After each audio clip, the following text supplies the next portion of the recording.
महाराज, आपका स्वप्न पहले प्रहर का है और ग्रंथ अनुसार पहले प्रहर का स्वप्न सच होता है। आप स्वप्न में सिद्धार्थ को ढूंढ रहे हैं, अर्थात आपके पथ से उसका पथ विपरीत है।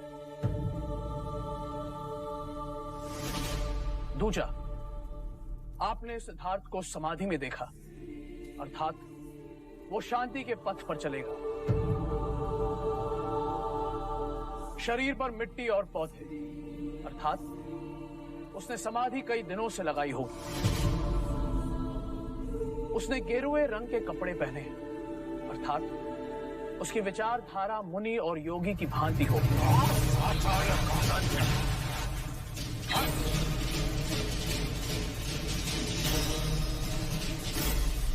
कृपया शांत हो जाइए महाराज। महाराज विचलित ना हो। पहले प्रहर के स्वप्न सत्य होते हैं, किंतु उसके एक नहीं कई संकेत होते हैं। स्वप्न का आकलन व्यक्ति विशेष पर निर्भर करता है। स्वप्न में आप उन्हें खोज रहे थे, इसका अर्थ यह है कि किसी बात पर वो आपसे कहीं आगे निकल जाएंगे। स्वप्न में आपने उन्हें समाधि में पाया, इसका अर्थ यह है कि युवराज का संकल्प दृढ़ है, जो वो ठानेंगे वो करके रहेंगे। आपने उन्हें मुनि की भांति देखा, अर्थात लोग जैसे एक मुनि को पूछते हैं, युवराज को भी वैसे ही पूछे। महाराज, हम सब जानते हैं कि युवराज की जन्म कुंडली में कई सिद्ध योग हैं। जिस राजा का संकल्प दृढ़ होता है वही चक्रवर्ती होता है। मैं आपके कथन से सहमत हूं कि स्वप्नों का आकलन व्यक्ति विशेष पर निर्भर करता है। आचार्य कौंडिन्य, मेरा आपसे मतभेद है। आपने सिद्धार्थ को वो ज्ञान दिया जो मैं उसे देना नहीं चाहता था। आपने सिद्धार्थ को अहिंसा, ध्यान और मृत्यु का ज्ञान दिया, वो उचित न था। कुलगुरु वाचस्पति ने सच कहा महाराज।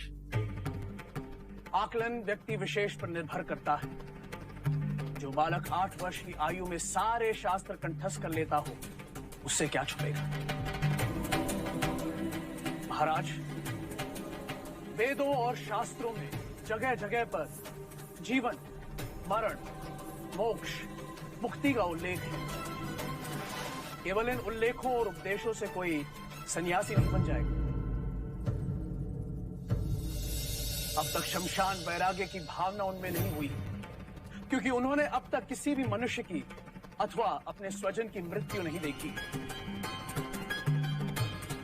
उन्हें मनुष्य रोग की अनुभूति नहीं हुई है। और रही बात अहिंसा और ध्यान की, तो अहिंसा उनका स्वभाव है और ध्यान उनकी रुचि। महाराज, स्वभाव और रुचि मनुष्य अपने साथ लेकर जन्म लेता है, उसे सिखाया नहीं जाता। एक पक्षी की पीड़ा अथवा एक जीव की मृत्यु देखकर जो बालक बेहाल हो जाता है, मनुष्य के दुख उसके लिए अमूल्य होंगे। आप, हम, यहां उपस्थित सब मोक्ष प्राप्त करना चाहते हैं। प्राप्त करने के कई मार्ग, भक्ति, वैराग्य, ज्ञान। अब कौन सा मार्ग चुनना है, इसका आकलन भी व्यक्ति विशेष पर निर्भर करता है। फिर भी यदि आप सब गुणी जनों को मेरी शिक्षा प्रणाली अनुचित लगी हो, तो मैं क्षमा चाहता हूं। महाराज, मुझे यहां से जाने की अनुमति दे दीजिए।